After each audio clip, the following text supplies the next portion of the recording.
Mais tout de suite, si vous avez la main verte et l'âme généreuse, cette initiative devrait vous intéresser. Elle fleurit au cœur de nos villes sous la forme de potagers et de bacs à légumes en libre accès. Les tomates, les courgettes, les carottes sont à la disposition de tous gratuitement. Cette idée bête comme chou, si l'on ose dire, séduit de plus en plus de citadins. Reportage à la chlorophylle signé Juliette Duquesne, Julien Daniel, Éric Bérat et Frédéric Jolf. Vous m'aviez dit de venir me servir quand je voulais. Oui. Ce que j'ai fait. Des potagers au pied des immeubles, des bacs avec des fruits et légumes au cœur des villes, devant des restaurants, dans des parcs, autour des maisons. Moi, au début, j'avoue que je voyais ça. Qu'est-ce que c'est que ça? C'est pas possible, c'est gratuit. Moi. Venu d'Angleterre, le mouvement des incroyables comestibles est arrivé en France il y a 2 ans. Le principe est simple, des citoyens cultivent des fruits et légumes. Chacun peut ensuite se servir gratuitement, même s'il n'a pas jardiné. Quand je vois le prix des légumes, donc ici, ça m'arrange vraiment parce que c'est des légumes frais, bio, que demande le peuple. On n'a pas de jardin, c'est notre jardin ici. Voilà. Chaque carotte, paf, tu la mets tous les 20 cm à peu près. Au départ, on a eu du mal parce que le réflexe était on va en laisser à ceux qui en ont plus besoin. Et il a fallu justement faire un gros travail de communication pour arriver justement à sensibiliser les gens.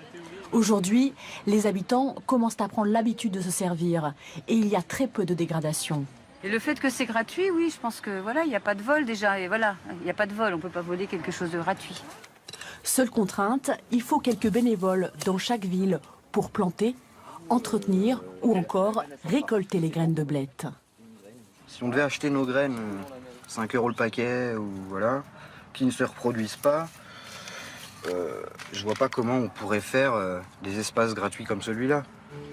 Les incroyables comestibles existent dans plus de 400 villes en France. À chaque fois, l'initiative est locale et vient de simples citoyens. Toulouse est en demande de soutien. La coordination nationale se situe en Alsace, à Colroy-la-Roche, première ville à avoir installé un bac. Depuis, le mouvement ne cesse de grandir, notamment grâce aux réseaux sociaux. On a 1 à 3 démarrages en France et dans le monde par jour.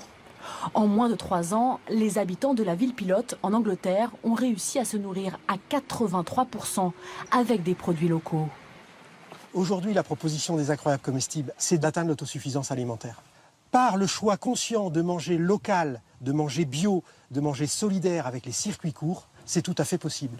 Et c'est possible car le mouvement s'appuie sur les agriculteurs locaux. Aucune concurrence entre eux, bien au contraire. À quelques kilomètres de La Rochelle, ce maraîcher donne même gratuitement ses plants. Le grand réservoir, si vous voulez, de clientèle pour nous, c'est pas le conflit avec les petits jardiniers, c'est les gens qui vont dans les supermarchés acheter n'importe quoi. Voilà, c'est de la sensibilisation. En fait, les incroyables comestibles sensibilisent à l'agriculture locale. À La Rochelle, les jardiniers solidaires ont aussi établi un lien avec la mairie.